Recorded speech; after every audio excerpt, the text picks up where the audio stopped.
Ooh, hey there, hot stuff. DNA digivolve with me into the beast with two backs sometime? Are you my tamer? Cause I'm about to enter burst mode. I'm catcalling you. Do you get it?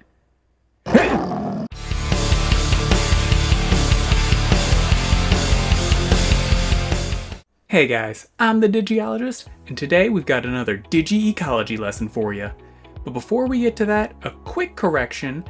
In my last video, Digimon 101 Special Digi-Evolutions, I said that I didn't believe that tamerless Digimon could fuse, and as Retro Red correctly points out, they did fuse. The Bagra army actually had death generals who could fuse using their own darkness loaders. So, as you will come to find out, I am wrong sometimes, and I do appreciate it when people point it out. So thank you, and I will endeavor to do better next time. But enough about my past failures, let's talk about my future failures. Today's lesson, we're talking about the proof that Leomon could survive. Well, maybe. That's right, we're talking about Saberleomon. We'll go over what a Saberleomon is, their role in the digital world, and of course, whether or not you'd want one as a digital partner. Let's get into it. Starting off by taking a look at this Savage Mon. Saberleomon is a Mega level, data attribute, ancient beast type Digimon. His body shape is typical of a real world big cat. His fur is primarily yellow with deep red markings patched all over. On each of his four limbs, he has massive black paws, each with massive black claws, able to cut through you like massive black saws. That's right, I've been working on my rap game. Watch your back, Vanilla Ice. On Saberleomon's front limbs, he has three large silvery black spikes darting out from behind the back of his forelimb. That part. Around his head, he has a massive mane that matches the rest of his fur in color and pattern. From this mane, he has four ribbon-like appendages sprouting out, very similar to his ribbon-like tail sprouting from his butt. His mouth is full of sharp teeth, with his two upper canines being wildly elongated, much like real-world Smilodon. Unlike that loser Smilodon, though, his black teeth have an awesome silver circuitry pattern running along them. God, he's cool. As befits such a brutal-looking Digimon, Saberleomon has two brutal attacks. First of these is Infinity Arrow. Using this, Saberleomon hardens a fur that makes up his mane and fires him at his targets. Real-world lions don't have long-range attacks, the losers. Oh, did I mention that the hardened fur spikes launched like this also have venom? It paralyzes anyone hit by it. Real-world lions aren't venomous. Bunch of losers. I'm okay. Saberleomon's other attack is Howling Crusher.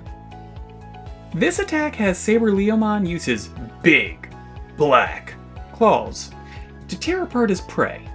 You may have noticed that Saberleomon doesn't use his saber teeth for either known attack. And, obviously he could just bite them. It's not the same as having a full-on named attack. God, get it together, Saberleomon. Shoot them out of your face or something, God. Moving on from that disappointment, let's talk about their role in the digital ecosystem. If you haven't figured it out by now, Saberleomon is a predator. No, not that kind of predator.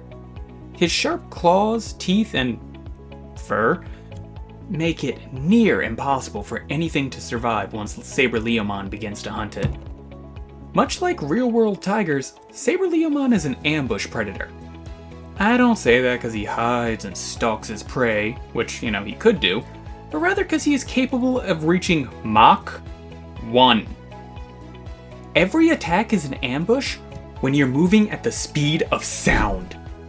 I just want you to appreciate that basically nothing below Mega can outrun this guy. Even if he makes noise, it doesn't matter, because at the speed of sound, he will reach it at the same time the noise does. At this point, you're probably thinking, oh, well, he's a Leomon, so he's at least a good guy. Well, not exactly. He's not malicious, mind you, but it's believed to achieve this form, a member of the Leomon species must go feral, or at least give in to their more bestial instincts. So while it maintains some level of intelligence and maybe even its former nobility, it's more like a real-world lion than a self-sacrificing hero. A lion that can move at Mach 1, fire paralyzing spikes, and dwarfs most cars. Look, be careful when approaching one is all I'm saying. Now, as some of you have pointed out, most megas don't typically evolve, so you've asked that instead of going over what it could digivolve into, I go into what could digivolve into them. And well, I do spoil you. First up is the most straightforward. Taking an ultimate level Leomon species, such as Pangeamon or Grableomon, and having it get in touch with its more primal side. If you are a nature-oriented person, it'll also help it. This should cause its animalistic data to take over, and boom, Saberleomon. Another method worth exploring is taking a quick, high-speed Digimon, say Mach Gaugamon, and as he already has high speed, sort of like Saberleomon does, it's more a matter of absorbing bestial data, such as from Leomon. Enough data should result in a Saberleomon. Now, as a little bonus, Saberleomon, despite being a mega, is known to digivolve on occasion. Told ya I'd spoil ya. Should a Saberleomon survive several battles and prove its strength, as well as absorbing enough X antibody, it will become Dino Tigermon, a mon that actually attacks with its fangs. Take notes. Another option is for a Saberleomon and an Eldradimon, or Metaletamon, to DNA digivolve, fusing their digicores into becoming the more powerful Talakmon. So now we get to the final question. Is Saberleomon a good partner? Well, like most Ultimates and Megas, it will be easier to digivolve a partner into him rather than recruit one outright. However, if you're dead set on it, emphasis on dead, I suggest searching the wilder parts of the digital world, such as dense jungles and forests. There's nothing stopping a Saberleomon from wandering into digital cities, but their more feral nature leads them away from civilization. If you find one, be aware, this is a near supersonic lion. He probably knew you were there the moment you stepped foot on his hunting grounds. A word of warning to troop tamers especially, Saberleomon may see large groups as prey or challengers. Neither of these end well for your team. I'd actually recommend only bringing one or even no partner. Otherwise, you're basically just serving Saberleomon a buffet.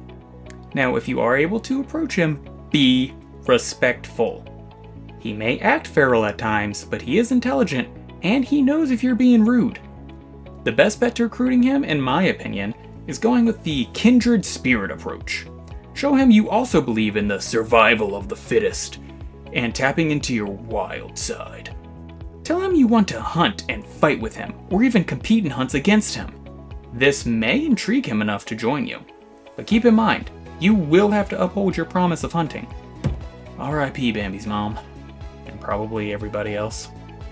Once recruited, Saberleomon is a bit of a handful.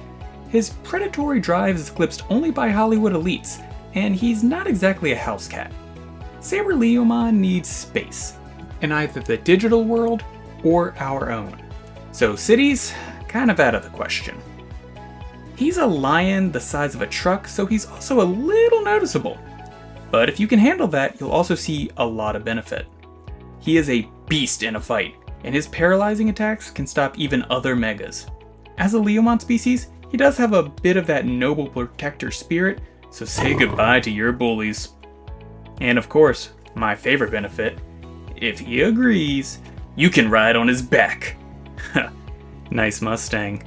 This is my ride. Definitely wear a helmet when riding though. You think motorcycle injuries are bad? Try having a giant lion fall on you while moving at Mach 1. My final verdict is that Saberleomon isn't really a good partner for everyone. However, if you are a Bear Grylls outdoorsman type, he is probably a good fit for you. But if you like civilization, maybe wait for the next mon. So, did you learn anything new about Saberleomon? Do you still want him as a partner? If so, please leave a comment down below along with what Digimon you'd like me to do next. I'm always taking requests and I will eventually get to all of them. If you like this kind of Digimon content, please like and subscribe. It helps immensely. As always guys, I'm the Digi-Ologist, and thank you so much for watching.